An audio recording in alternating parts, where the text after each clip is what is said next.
What was your motivation to create Evoke?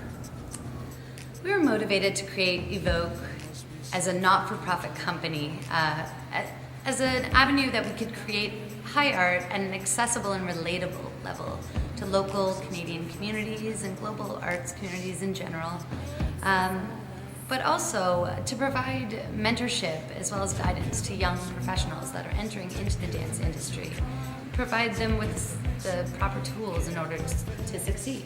Absolutely. We know that most artists we're familiar with live below the poverty line. So we'd like to provide people information and resources on how to make dancing into a viable business and encourage people to take the jump and to leap into the artist community and feel like they've made a confident and well-thought-out decision. And that's great. Now, we know there's a number of dance companies out there. What makes Evoke unique amongst them all?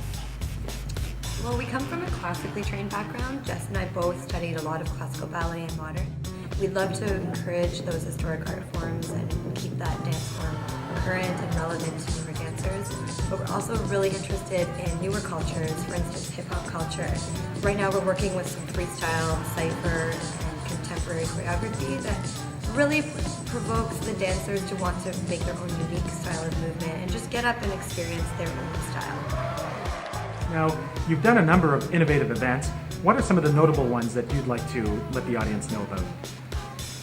We annually participate in AIDS Beat, which is an event down at the Government Cool House. It's an annual event benefiting AIDS funding and research. We also love doing community events, and there's a showcase that happens at the Upper House. It's run by a breakdancer, Mariano. It's called The Bazaar, and we've been a part of it with our company ever since it started. We just love being a part of that environment, experiencing that eclectic showcase with dance companies from across Canada, and just being a part of that historic Toronto landmark and dancing in that space is really, really cool. What are some of the highs and lows about doing something like that?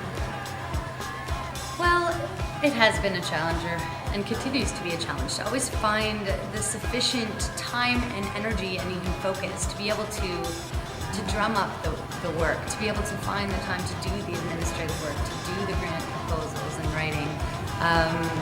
It's always a juggle between trying to maintain your artistry, but also support yourself, which is something we're trying to provide more opportunity To do, with the exactly. company.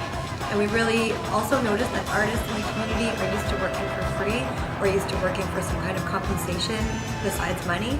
And we really want to change that perspective and that dynamic and inform dancers that they need to be honored and valued for their time and their work.